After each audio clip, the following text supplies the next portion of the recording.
El tema que me toca es radioterapia, el rol de la radioterapia post-prostatectomía y su papel adyuvante o de rescate, tema un poquito controversial. Estos son mis conflictos de interés, un poquito grande para ser radioterapeuta, pero es la realidad, en todo caso no aplica para esta presentación. El cáncer de próstata, en su enfermedad localizada, tiene como tratamiento habitual la radioterapia y la cirugía radical. Sin embargo, es importante tener claro que el 30% de los pacientes, cuando se operan, en la pieza operatoria existen hallazgos de alto riesgo de recidiva, como margen comprometido, compromiso extracapsular, de vesículas seminales, etc. Y lo interesante es que este porcentaje necesariamente, ya se ha demostrado, va subiendo con el fenómeno conocido como reverse stage migration, que es consecuencia de 3 puntos muy bien determinados. Uno, el descenso evidente en la utilización del screening con PSA, producto de varias guías que lo desaconsejan. Segundo, el aumento en el uso del seguimiento activo, de manera tal que los pacientes de bajo y muy bajo riesgo no se tratan. Y el aumento de las cifras de prostatectomía radical en pacientes que antes no se operaban, que son los de alto riesgo de D'Amico, con PSA sobre 20, con Gleason alto, etc. ¿Qué es lo importante de esto? Lo importante de esto es que si uno analiza cuáles son las causas de muerte por cáncer de próstata, por ejemplo en Estados Unidos, o sea, quiénes son los pacientes que fallecen, de 160.000 nuevos casos en Estados Unidos, solamente el 5% de los pacientes se diagnostican con enfermedad metastásica de entrada y fallecen todos ellos, indudablemente, pero esto representa solamente 1/3 del total de las muertes. 2/3 de las muertes ocurren como consecuencia en pacientes que se diagnosticaron con enfermedad localizada, que recayeron y fallecieron. Por tanto, varios investigadores han hecho hincapié en que la mejor forma de disminuir las muertes por cáncer de próstata en los próximos años, más que estudiar tratamientos fantásticos para enfermedad metastásica, es hacer todos los esfuerzos por disminuir la recidiva después del tratamiento de la enfermedad localizada. Y en este contexto, la radioterapia puede tener un papel importante. Se define arbitrariamente, pero se define para esta presentación y en general se acepta, que la radioterapia adyuvante es aquella que se realiza sobre el lecho prostático en pacientes con PSA indetectable, entendiendo como indetectable bajo 0,2, que se realiza antes de 6 meses, eso es arbitrario, habitualmente se hace cuando ya se resolvió el problema de la incontinencia o cuando al menos se estabilizó el problema de la incontinencia, y aplica esencialmente a pacientes con enfermedades extraprostáticas T3A, T3B y margen positivo. A diferencia de la radioterapia de rescate, que es aquella que se realiza sobre el lecho prostático cuando el PSA va en alza o nunca bajó, no tiene una relación temporal con la cirugía, puede ser 1 mes después de la cirugía o 1 año después de la cirugía, y aplica a los mismos pacientes que la radioterapia adyuvante, pero además aplica para la enfermedad T2 intracapsular, aún con margen libre. Analicemos en detalle los resultados de los 3 únicos estudios que analizan el impacto de la radioterapia adyuvante en el cáncer de próstata, 1 americano y 2 europeos. Este es el primero, que en mi opinión es el más importante de todos, de Southwest Oncology Group, y es el más importante porque es el único que tiene como endpoint, la sobrevida libre de metástasis a distancia. Tiene algunos problemas el estudio, como por ejemplo, no todos los pacientes son estrictamente adyuvancia, ya que hay 1/3 de pacientes que ingresan con un antígeno sobre 0,2, o sea, realmente hay algunos pacientes rescate. Y el otro inconveniente que en mi opinión tiene es que, como ustedes ven acá, a pesar de que no debían recibir radioterapia los que no van a adyuvancia, 1/3 de ellos reciben igual. O sea, cuando se eleva el antígeno, o sea, de alguna manera está comparando adyuvancia con rescate, más que el rol de la adyuvancia exclusiva. O sea, permite el crossover, pasar de un brazo a otro. Y en oncología y en terapia sistémica sabemos que cuando uno utiliza el crossover, prácticamente hace desaparecer la posibilidad de beneficio en sobrevida global. Sin embargo, por esto me parece que es el estudio más importante. Y aquí el resto, como ustedes ven, por ejemplo, el EORTC, el endpoint primario, es la sobrevida libre de recidiva bioquímica. Este estudio, si bien es cierto, es el que tiene más número de pacientes, también tiene el problema. Desgraciadamente las diapositivas están cortadas, pero bueno, que también autoriza la radioterapia en el brazo no radioterapia. O sea, también está comparando radioterapia adyuvante con rescate. Y también tiene el problema de que 1/3 de los pacientes no cumplían el criterio de adyuvancia, que era, tenían antígeno sobre 0,2.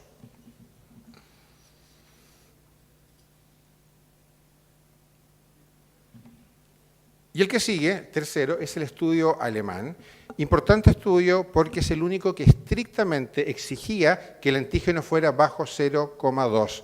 Pero tiene el inconveniente de que acepta nuevamente radioterapia en el brazo no radioterapia, o sea, compara adyuvancia con rescate, y el endpoint inicial, fundamental, primario, es sobre vía libre de recidiva bioquímica. Aquí ustedes pueden ver cuáles son los principales. Las características de los tres estudios son bastante parecidas respecto a la indicación, margen positivo, T3A, T3B. La gran diferencia está acá, que solamente el alemán exige para ingresar adyuvancia real, o sea, antígeno bajo 0,2. Y aquí podemos analizar los resultados que a 10 años que hay que analizarlos con cierto detalle para entender y sacar conclusiones adecuadas. Lo primero, veamos la sobrevida libre de recidiva bioquímica. Los tres estudios tienen un beneficio con un hazard ratio cercano a 0,5. ¿Qué significa eso? Significa que a 10 años, aquellos pacientes con estos criterios de riesgo, los que se operan, rescatan a 1 de cada 2 recidivas. No obstante, es importante también tener claro que a pesar de no tener radioterapia, hay un tercio de pacientes que no recaen nunca, que se curan.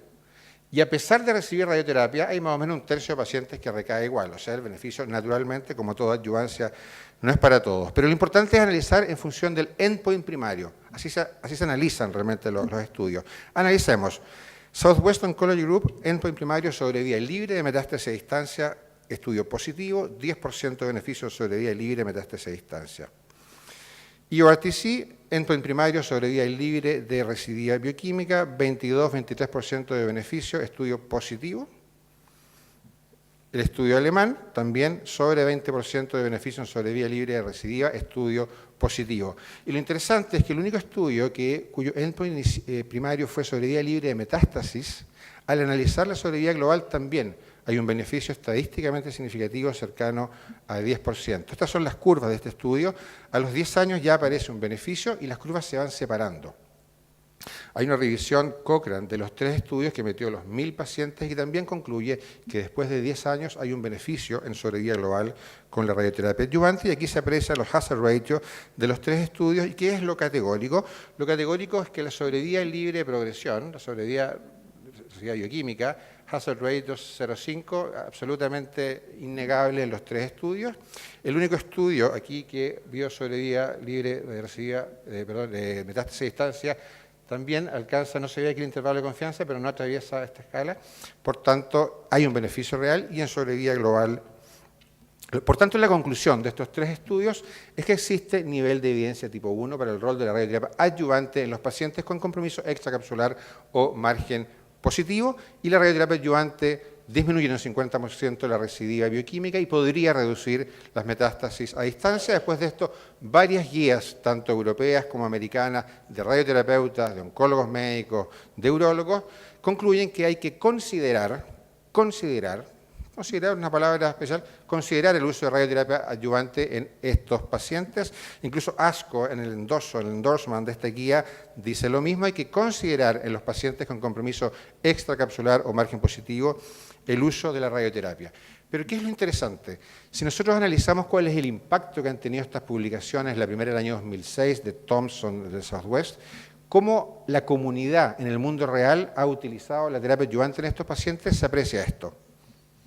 No más allá del 10% de los pacientes reciben radioterapia adyuvante y ha habido cero impacto de estos estudios en aumentar la indicación de radioterapia adyuvante en el cáncer de próstata. Incluso tiende a bajar un poquitito. Y si analizamos cuáles son los criterios que más se utilizan para indicarla, vemos que se utilizan criterios en realidad que no salen de los estudios. Se utiliza apenas en el 20%, aproximadamente el 20% de pacientes que tienen muy alto riesgo por antígeno sobre 20, que tienen margen positivo y compromiso extracapsular, las dos cosas, en realidad bastaba uno para los estudios, o que tienen un Gleason muy elevado. Lo que tenemos que preguntarnos es por qué existe esta separación entre la evidencia clínica con nivel de evidencia tipo 1 y lo que ocurre en la práctica clínica. Nosotros pensamos que hay algunas hipótesis que pueden explicarlo. La primera hipótesis es que probablemente el endpoint sobre vía libre a recidiva bioquímica sea un endpoint irrelevante para la comunidad médica. Eso es delicado porque en el fondo muestra que hay una separación, un divorcio entre los investigadores clínicos que planean y que gastan grandes sumas de dinero en hacer estos estudios con un endpoint que no va a influir en nada en la práctica clínica. Por eso yo les decía que el endpoint sobrevida libre de metástasis probablemente es bastante mejor. ¿Por qué? ¿Por qué utilizan la sobrevida libre de residuos bioquímica si para la comunidad médica es irrelevante?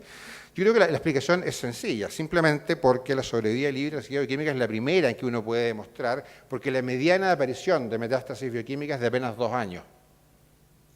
En cambio, si fuéramos al endpoint más importante que sobrevida global, tendríamos que sumar la mediana de esto, más esto, después de 10 o 12 años. Y estudios que se diseñen para reclutar pacientes y después de 10 o 12 años son estudios que cada vez van a ser menos frecuentes. Es mucho tiempo.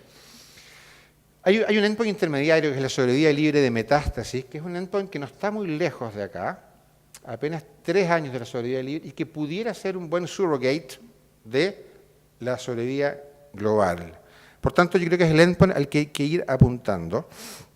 Y de hecho, no solamente puede ser, sino que lo es. Hay datos recientes interesantes de Dana-Farber que demuestra que es un excelente surrogate o indicador intermediario o anticipado de sobrevida global, la sobrevida libre de metástasis. Como ustedes pueden ver acá, hay una relación lineal entre la sobrevida libre de metástasis a distancia 5 años con la sobrevida global a 8 años. Y además cumple el segundo criterio de un buen surrogate, que es que cuando un tratamiento modifica uno, se modifica de la misma manera el otro. Y aquí ustedes pueden apreciar que aquellos tratamientos que modifican el efecto de la sobrevida libre de metástasis a distancias tienen un efecto lineal, casi de 1, con la sobrevida global. O sea, lo que deberíamos hacer es apuntar estudios que tengan un endpoint de sobrevida libre de metástasis a distancia. El segundo hipótesis de por qué la evidencia tipo 1 no va a la práctica clínica es que los clínicos estiman que la toxicidad de la radioterapia postoperatoria es muy alta y está lleno de estudios retrospectivos que muestran las atrocidades de la radioterapia postoperatoria, pero vamos a los datos sólidos de estudios bien hechos, prospectivos y randomizados. Efectivamente hay un poco más de toxicidad con la radioterapia, obviamente rectitis actínica existe solamente en pacientes irradiados, pero estas son las diferencias absolutas. 3% en toxicidad rectal. La que se tiene más miedo, que es la incontinencia, por ejemplo. La incontinencia, hablando de incontinencia del paciente que usa pañales, que está con paño, ¿no?, que tiene pequeños escapes, tiene una diferencia absoluta de un 3% cuando se irradia y no se irradia, que pasa de 2,8 a 6,5% y que no alcanza significancia estadística. Por tanto, en mi opinión, la toxicidad no debiera ser realmente un criterio. Y el tercer hipótesis de por qué no pasa la evidencia tipo 1 a la clínica es que se estima que el beneficio clínico de un 50%, o sea, que el beneficio a un 50% de los pacientes no es el ideal sería que fueran a todos, pero eso no sería adyuvancia, las características de la adyuvancia que beneficia a algunos, y que lo correcto sería entonces esperar la recidiva bioquímica para indicar radioterapia. Y esto nace de varios investigadores que han publicado y sugerido que el beneficio del 50% de pacientes también ocurre si uno se limita a tratar los pacientes en el momento de la recidiva bioquímica. Pero hay que ser extraordinariamente cuidadoso en prestar atención de que este beneficio en el 50% de los pacientes ocurriría exclusivamente si uno pesquisa la recidiva antes de PSA 0,5. Si te descuidaste o el paciente no viene a control y llega con un PSA un poco más alto, la posibilidad de beneficiarlo cae mucho y sobre 1 ya prácticamente uno beneficia a lo más en 1 de cada 10 pacientes. Y datos recientes muestran que incluso 0,5 es harto. Si uno apunta a mejorar control de metástasis a distancia y sobrevida global, debería apuntar más bien a cifras más bajas, del orden de menos de 0,5, incluso menos de 0,2. Fíjense ustedes, menos de 0,2 es el verde. Claro que con menos de 0,2 ya quedamos en rango de radioterapia adyuvante. Pero las guías clínicas actuales apuntan a que lo que hay que hacer es indicarle al paciente que existe la posibilidad de sacar este beneficio, y esto es lo más importante, lo saqué del sitio web de AUA. El urólogo debe invitar al paciente a que se entreviste con un radioterapeuta, con un oncólogo médico, para que sea una decisión compartida y no sea decisión solo del oncólogo, que está emocionalmente involucrado en decidir que se irradie o no se irradie. Y por último, en los 2 minutos que me quedan, muy breve, el rol de la radioterapia de rescate es la modalidad más frecuentemente utilizada hoy en día, sin duda, a pesar de que no hay ningún estudio que la haya analizado, que haya visto y que haya demostrado que sirve, que haya randomizado irradiar versus no irradiar. Sí hay 2 estudios que han analizado irradiar con hormono o sin hormono, que son estos 2 importantísimos estudios. Este, muy bonito, de Shipley, de la gente del Mass General, y es bonito porque el endpoint es sobrevida global. Fíjense ustedes, sobrevida global. Para eso necesitan una mediana de seguimiento de 13 años. ¿Qué mostró este estudio? Con 2 años de bicalutamida en dosis de 150 miligramos, que hoy en día no está aprobada por la FDA sin indicación, desde que aparecieron los análogos del HRH, Hay un beneficio en sobrevida global evidente, con un PES inferior a 0,05. Y lo otro bonito de este estudio es que si ustedes ven las residuas, las metástasis a distancia y la muerte, se separa muy parecido una a otra y efectivamente es un buen surrogate porque la sobrevida libre de metástasis a distancia se anticipa 5 años con la misma magnitud de beneficio. Uno podría hacer análisis de subgrupo para generar hipótesis que no lo vamos a hacer. Y el segundo es el estudio francés, JETUC, que aquí lo que utilizaron fueron solamente 2 inyecciones de un análogo LHRH, 6 semanas. El endpoint sobrevida libre de progresión, hay un beneficio real, no hay cambios en calidad de vida y en mis últimos minutos voy a mostrar muy en breve cuáles son los estudios que se vienen, que son los siguientes, ¿sí? Que es esencialmente el Radicals, JETUC y el RAVES, que no está acá, está absolutamente cortada, no es la diapositiva que yo preparé, no importa. Quisiera simplemente señalarles que el más importante es el Radicals, porque es una doble randomización de irradiar inmediatamente o irradiar antes de 0,5 con o sin hormonoterapia. Y el otro estudio en curso importante es el RTOG 0534, que asume que la indicación es la radioterapia rescate y que randomiza 3 brazos, cómo irradiar solo lecho o pelvis, con hormonas o sin hormonas. Esta es la mejor evidencia disponible hoy en día mientras salen esos estudios. Matched, y estas son mis últimas diapositivas, que me están mirando feo. Un Matched Pair Analysis. Perfecto, pensé que me estaban apurando. Qué tranquilo, fantástico. Esta es la mejor evidencia disponible hoy en día que compara radioterapia adyuvante versus la de salvataje precoz con un antígeno de 0,5. Es un estudio de 10 instituciones académicas lideradas por Mass General. Y lo que hizo fue un Matched Pair Analysis con la modalidad del Propensity Score y compara esto con sobrevidas actuariales a 12 años, por tanto permite tener ya resultados interesantes, que demuestra la sobrevida libre de recidiva bioquímica es mejor, mucho mejor, efectivamente un 50% mejor, si es que el doble de los pacientes uno beneficia, si uno irradia inmediatamente, incluso antes de 0,5, como muestran estas curvas. La sobrevida libre de metástasis a distancia es estadísticamente significativo, beneficio a favor de irradiar inmediatamente. Lo mismo que la sobrevida global.